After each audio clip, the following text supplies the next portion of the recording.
I'm Ryan O'Dowd, and you're listening to Ryan's Audiobooks on the Issues Magazine YouTube channel. Today we're doing Section 627, Prometheus Rising, by Robert Anton Wilson. Chapter 18, The Non-Local Quantum Circuit. The ways of the Creator are not our ways, Mr. Deasy said. All history moves toward one great goal, the manifestation of God.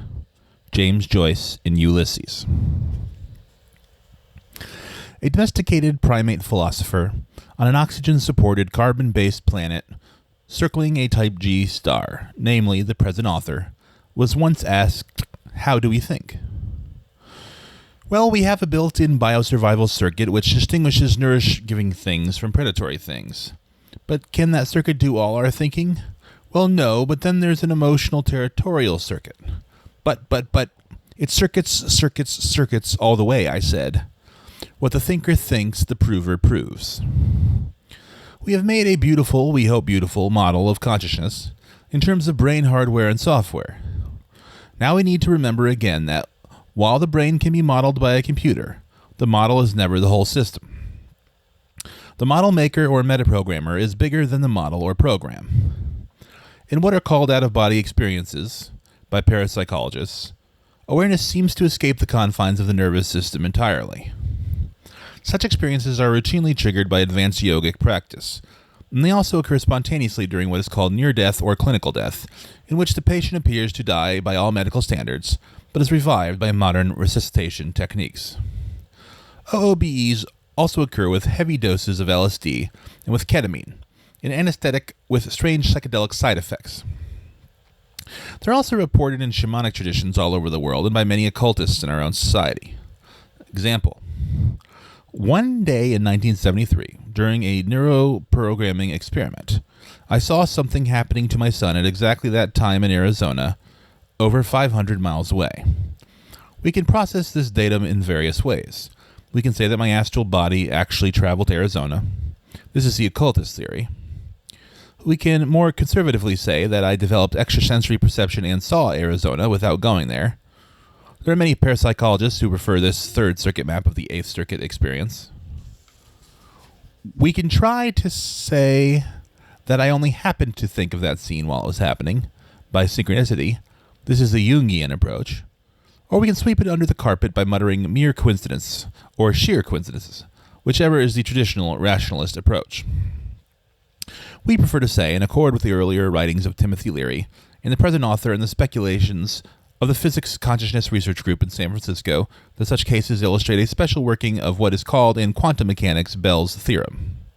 Bell's theorem is highly technical, but in ordinary language it amounts to something like this. There are no isolated systems. Every particle in the universe is an instantaneous, faster-than-light communication with every other particle. The whole system, even the parts that are separated by cosmic distances, functions as a whole system. Now, such faster-than-light communication seems to be forbidden by special relativity, which makes a problem. Bell's theorem, however, is inescapable. A theorem in physics is not a mere theory. It's a mathematical demonstration which must be true if the mathematics contain no flaw and if the experiments on which it is based are replicable. Bell's theorem contains no mathematical flaw, and the experiments are replicable and have been replicated several times. And yet we cannot dispense with special relativity either, because the mathematics there is equally flawless, and the experiments are legion that confirm it.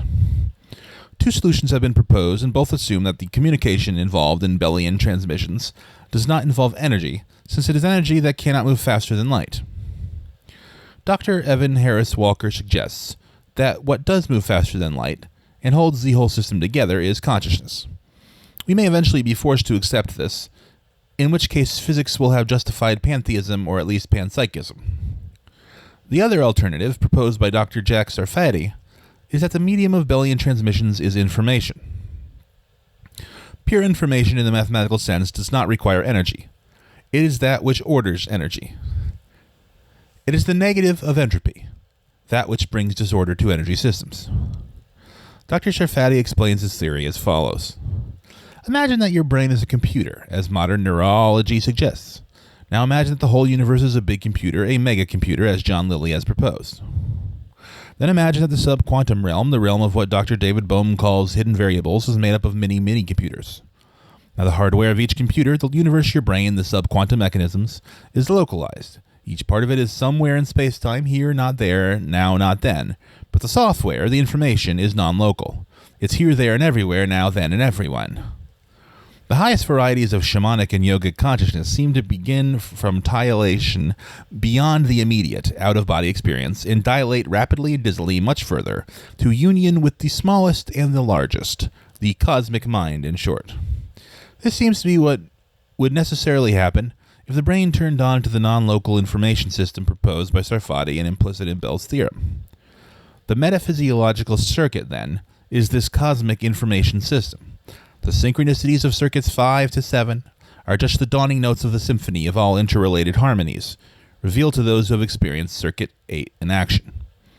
It's hard to avoid hyperbole when talking of such matters, but everything one can associate with the idea of oneness with God, or oneness with everything, is part of what is experienced in the vistas beyond space-time of this metaphysiological circuit. Mystics stammer, gibber, and rave incoherently in trying to discuss this. Beethoven says it's all for them, without words, in the fourth movement of the Ninth Symphony.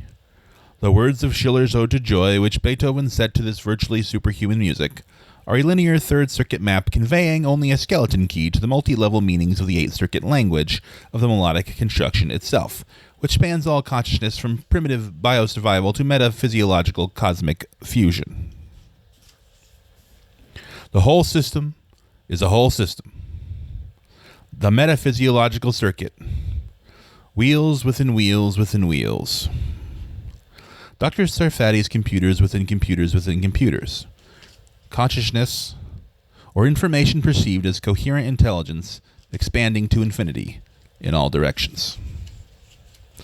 Thus concludes section 627 of Prometheus Rising by Robert Anton Wilson. Chapter 18, The Non-Local Quantum Circuit. Tomorrow, we will pick up with section 628, chapter 19, Prometheus Rising. I will see you then. Alam.